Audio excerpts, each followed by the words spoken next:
एहतसाब अदालत आसिफ अली ज़रदारी खे वॾो रिलीफ ॾींदे पार्क लेन रेफरेंस नेब ॾांहुं वापसि उमाणे छॾियो आहे। एहतसाब अदालत जे जज नासिर जावेद राना रेफरेंस वापसि उमाइण जो हुकुम जारी कयो। अदालत अॼु दलील ॿुधण खां पोइ फ़ैसिलो महफ़ूज़ करे वरितो हो। एहतसाब अदालत जे जज नासिर जावेद राना लाॻापियल केस एहतसाब अदालत जे अख़्तियार में न हुजण ते रेफरेंस वापसि नेब ॾांहुं उमाणे छॾियो। यादि रहे त उन खां अॻु बि अॻूणे सदर आसिफ अली ज़रदारी ख़िलाफ़ 2 रेफरेंस नेब ॾांहुं वापसि उमाणिया विया हुआ, जिन में तोशाखाना ऐं 8 अरब रुपयनि जी ट्रांज़ेक्शन जा केस शामिल आहिनि, जेकी नेब ॾांहुं वापसि थी चुका आहिनि।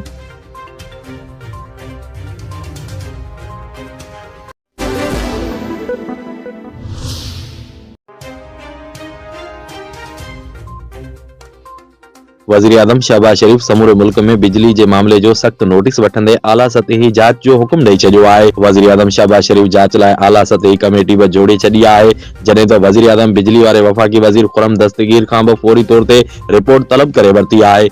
वज़ीर आज़म कावड़ जो इज़हार कंदे चयो त मुल्क में बिजली जो एॾो वॾो बुहरान कहिड़े सबब जे करे पैदा थियो, आगाह कयो वञे ऐं उन में मुलवस समूरनि किरदारनि खे ज़ाहिर कयो वञे। वज़ीर आज़म शहबाज शरीफ बिजली जे फौरी बहाली जो हुकुम ॾींदे चयो त अवाम खे घणो परेशान नथा करे सघूं, फौरी तौर ते बिजली जी बहाली लाइ समूरा कदम खयां वञनि।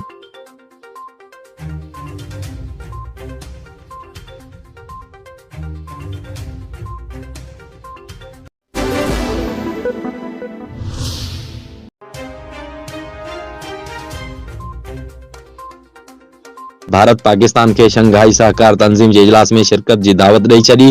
भारतीय मीडिया मूजिब भारत SCO इजलास में परडेही वजीर बिलावल भुट्टो ज़रदारी के शिरकत की दावत दी है। मीडिया रिपोर्ट में चयो वियो आहे त शंघाई सहकार तंजीम जो इजलास हलंदड़ साल मई में भारतीय शहर गवा में थींदो, जड॒हिं त उन मामले ते अञा पाकिस्तान रद्द अमल जो इज़हार नाहे कयो।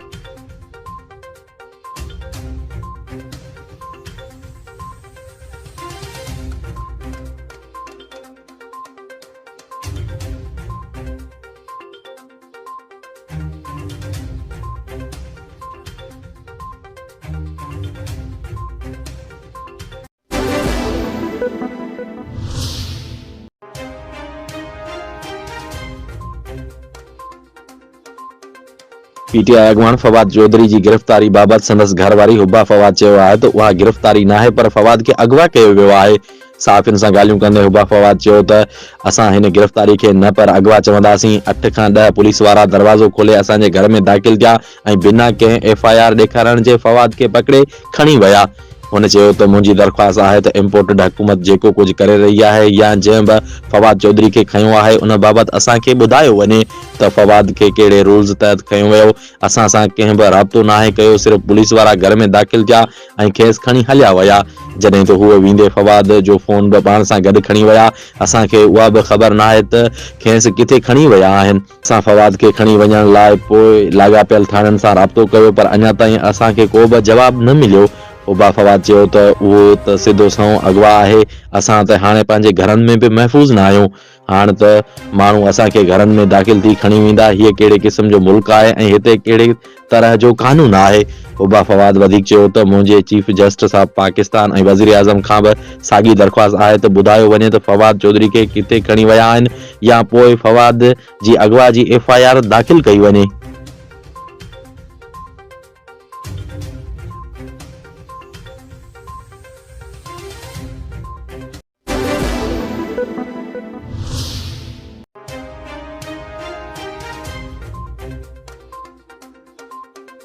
पाकिस्तान तहरीक इंसाफ जे अगवान फरक हबीब फवाद चौधरी के इस्लामाबाद खणी वेंदड़ पुलिस जी गाड़ी के रोके वरितो। सर्विसेज अस्पताल लाहौर में तिबी मुआयने खां पोइ पुलिस फवाद चौधरी के लाहौर खां इस्लामाबाद मुंतकिल करे रही हुई त काला शाह काको टोल प्लाज़ा ते फरक हबीब पुलिस जी गाड़ी के रोके वरितो।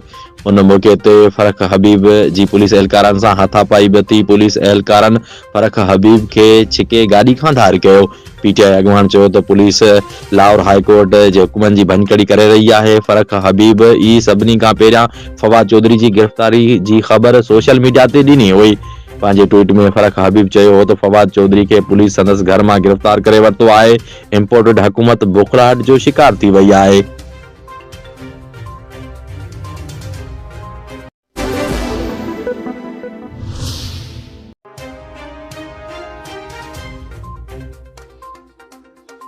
लाहौर हाई कोर्ट फवाद चौधरी के फौरी तौर ते पेश करण जो हुकुम ॾींदे पंजाब ऐं इस्लामाबाद जे आईजीज़ खे तलब करे वरितो आहे।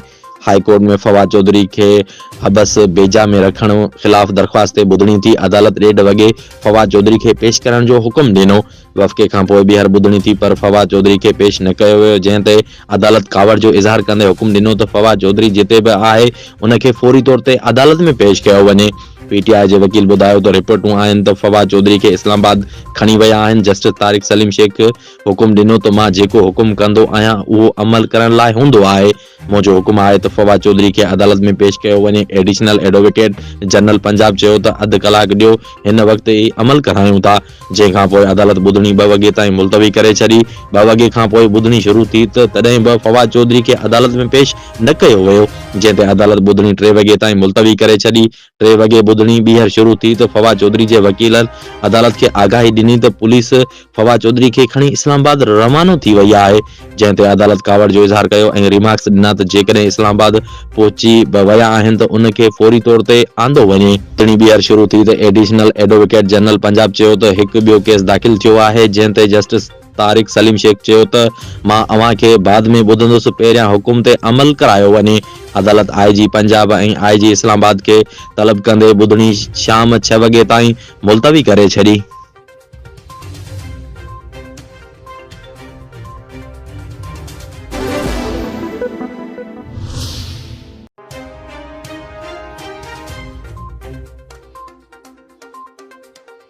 खैबर पख्तूनख्वा जे निगरान काबीना जी जोड़ जग ते गवर्नर ऐं अॻूणे अपोज़िशन अॻवान अकरम दुरानी कंहिं नतीजे ते नाहिनि पहुची सघिया। ज़रियनि मूजिबि खैबर पख्तूनख्वा जो गवर्नर गुलाम अली ऐं अॻूणे अपोज़िशन अॻवान अकरम खान दुरानी जे गवर्नर हाउस में मुलाक़ात थी, जंहिं में निगरान काबीना जे मामले ते मुशावरत कंहिं बि हतमी नतीजे ते नाहे पहुची सघी। ज़रियनि मूजिबि खैबर पख्तूनख्वा में निगरान काबीना जा नाला फाइनल नाहिनि थी सघिया ऐं PDM पार्टियूं बि अञा ताईं पंहिंजा नाला फाइनल नाहिनि करे सघियूं। ज़रियनि मूजिबि अकरम खान दुरानी जे 2 ॾींहनि में खैबर पख्तूनख्वा जे गवर्नर सां ॿी मुलाक़ात थी आहे। हूअ गुज़िरियल ॾींहं बि 8 कलाकनि खां वधीक गवर्नर हाउस में मौजूदु रहियो। ज़रियनि ॿुधायो आहे त PDM निगरान काबीना जे लाइ 16 खां 18 नालनि जी लिस्ट तयारु करे वरिती आहे, जॾहिं त वॾो वज़ीर आज़म खां मुख़्तसिर काबीना ठाहिण जो हामी आहे। ज़रियनि ॿुधायो आहे त PDM निगरान काबीना जे लाइ 16 खां 18 नालनि जी लिस्ट तयारु करे वरिती आहे, जॾहिं त वॾो वज़ीर आज़म खान मुख़्तसिर काबीना ठाहिण जो हामी आहे।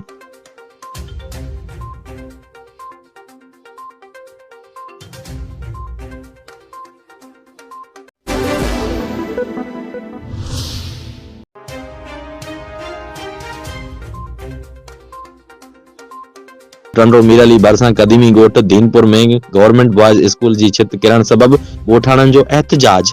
ॻोठ जे रहवासियुनि हाफ़िज़ कमरदीन मल्ला, शाहिद अली मल्ला, मोहम्मद अनवर मल्ला, सजाद हुसैन मल्ला मीडिया वारनि खे ॿुधायो त असांजे स्कूल जी छित मुसलसल बरसाति पवण करे किरी पई आहे, न ई को शागिर्दनि जे वेहण लाइ फर्नीचर मौजूदु आहे।